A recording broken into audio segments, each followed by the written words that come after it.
What's up guys, and welcome back to Pop Beat Breakdowns. In today's video we're going to be breaking down how to make a Britney Spears type beat. I just thought this would be a fun one to do on the channel, mixing it up a little bit from the usual artists that you're used to seeing. Now this video is perfect for anyone, even if you're a beginner or intermediate to music production, if you want to learn some new tips and tricks, or if you want to understand how to build up a song from the ground up, this video is for you. So make sure you smash that subscribe button if you're new to this channel. Really the best way to support this channel. And yeah, let's not waste any more time. Let's deep dive into Logic and check out this production. Okay, so firstly let's have a listen to the production that we're going to be breaking down.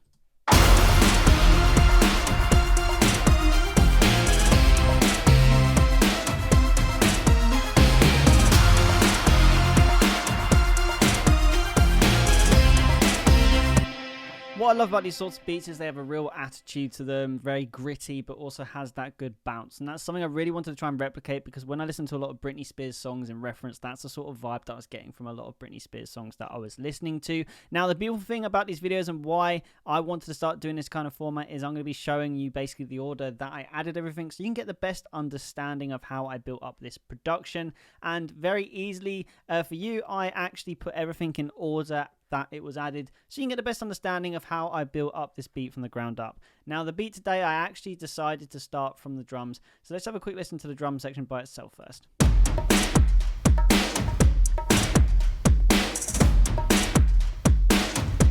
Okay, so as you can see, I love to use Splice nowadays for them little bit of extra ideas. And again, for anyone who's wondering if there's anything wrong using Splice, there isn't. Splice is great. Obviously, it's free. And I always find that you can kind of compare it to a painter and paint. You know, anyone can get access to paint, but it doesn't mean you can paint a beautiful picture unless you have the know-how of where to put the colors. And it's the same with Splice samples as well. Like some of these samples, which I'll play first.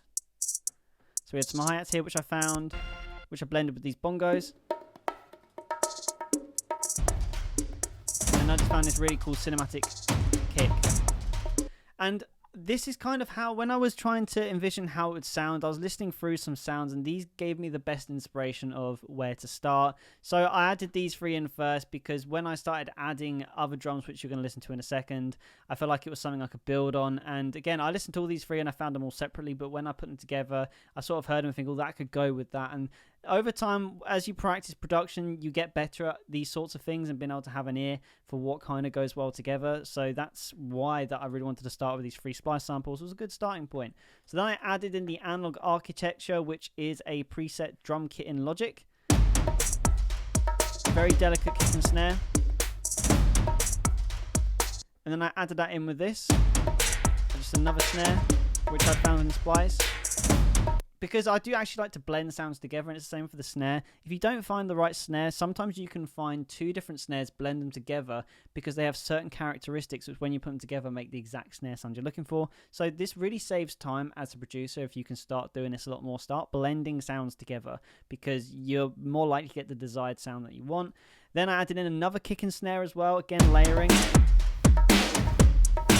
Now I'll quickly show you what this kick and snare is. So we're going to Contact for this one, and I used the Drum Lab for this one. I found the dirty kit because, again, as I said, that grit, I wanted to get that grit across in the drums, and I found this really good closed kick and bulge layer snare. And I think when you add it all together, it gave me that nice attitude that I wanted in the drums. And then I just, again, using the Drum Lab, I just wanted some really gritty toms. Just really great. And then that's the drum sorted. Very easy, very simple, but effective. This didn't take me more than a couple minutes to build up, and just using the sort of method and the trail of thought that I've just told you, that's how it was built up. Now the next thing, which was equally as important, especially for Britney Spears type beat, was the bass. And as you can see here, I've layered 5 different bass sounds to eventually get at a bass sound that I was happy with. Let's first listen to it by itself so we can see what it was I was going for.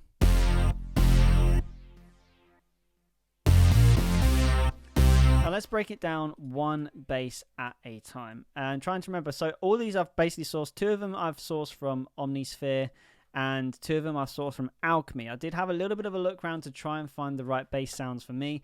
So this was the first one that I laid down, because this had a nice, really low deep rumble, but also a nice high airy quality to it. So this was a good starting point.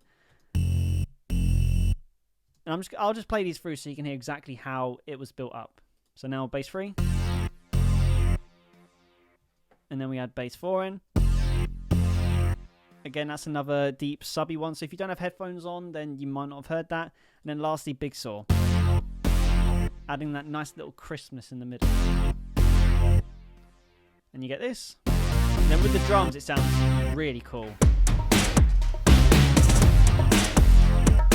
And just in itself, that's a verse, really, for a track. It sounds good, and I was really happy with how it turned out. And again, all we've done is add the drums and the bass, and the production's really starting to come together. So now we go on to the next pad, which is adding the atmosphere in the different pads that we got. Now I've got 4 pads here. First, again, let's listen to them all together.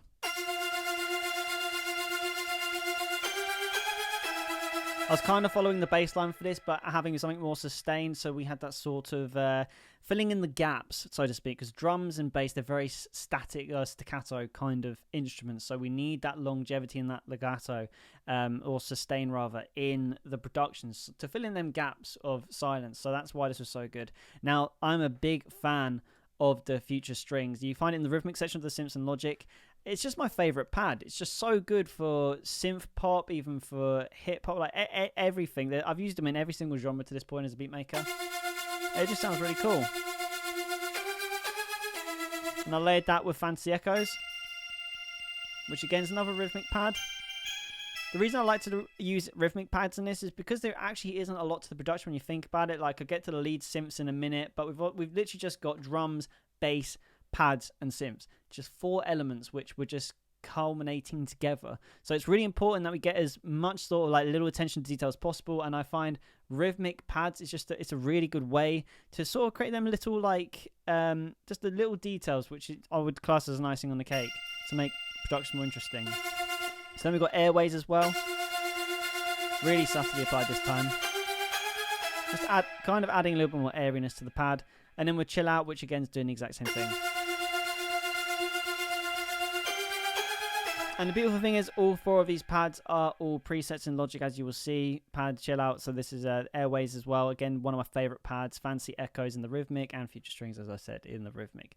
So now we get on to the last parts. I do have another crystalline rhythms here, which is added later on in the production. So if we switch to this part of production, because we've got more going on here, let's have a listen to everything that we got so far, just so you can see where we're up to when I built the production to this point.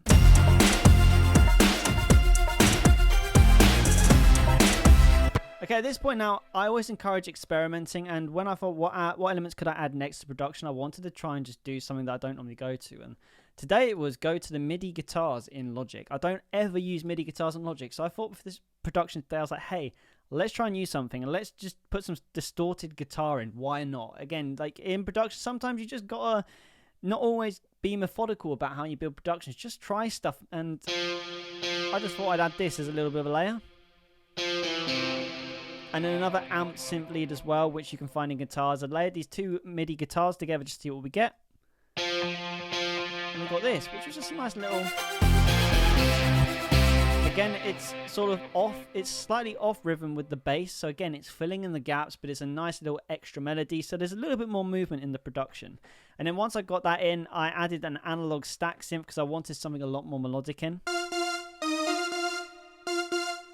So this would be like the counter melody to anything that the rhythm section is doing, because everything here kind of follows suit, as you can see. So this one was really to fill in the gaps in the melody that you can see here. And it creates a nice bounce. Again, analog stack synth you can find in the leads part of synths in Logic Pro X. I'd like to try and use as many stock plugins, especially for production breakdowns on this channel, because I feel like then for Logic users it's very accessible sounds, and it's not just someone who's got thousands of pounds worth of, you know, plugins and VSTs being able to get the sound they want. Like I do think it's an unfair advantage if you're a beginner to production to be held back by the fact that you do not have these expensive VSTs, because there is plenty of good sounds, as hopefully I'm showing here, in Logic Pro X in the stock as well. And even if you're an Ableton or an FL Studio, I am assuming there is definitely some good sounds in there as well. Okay, now we get to the little finer details, which is just the rises. I'll just quickly play them all for you. It's like, again, we've got nothing complicated going on here. Just some crashes, rises. Actually, there is something which I'll show you in a second, but let's start with the white noise. Now, I'm a big fan of Phineas and Billie Eilish's productions because they have these really real-world elements which they add, which can really add a new dimension to productions. And the first one I got is a battle game sound. Listen to this. Basically a gunshot. I just thought it's a really good stamp at the start of sections in the chorus, really adding that sort of like stamp to the not a transition as such, but more of a here's the chorus, and giving the listener that sort of like extra punch at the start. And I also blended that with a car crash as sort of a little riser, as you can hear here. So when you put it all together, you get this really fun explosive transition from the verse to the chorus. Really cool, but again, I love doing that sort of production. I highly recommend you do the same as well. If you don't have Splice or anything like that, you can even just like sample stuff from online, take stuff from movies or YouTube and put them samples in. Like, it's just something different, and it creates some sort of unique qualities to productions. But anyway, so with that all together, this is the Britney Spears type beat. Let's give this one more listen before we conclude this video and give our final thoughts.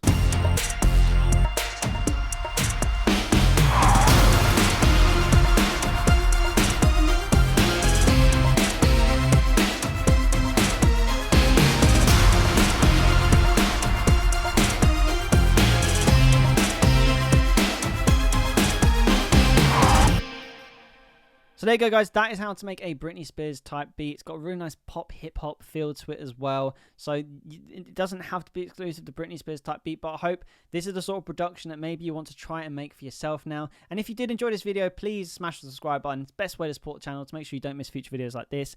But I'm going to leave the video there for today, guys. So thank you so much for watching. Keep making music, and I will see you in the next video.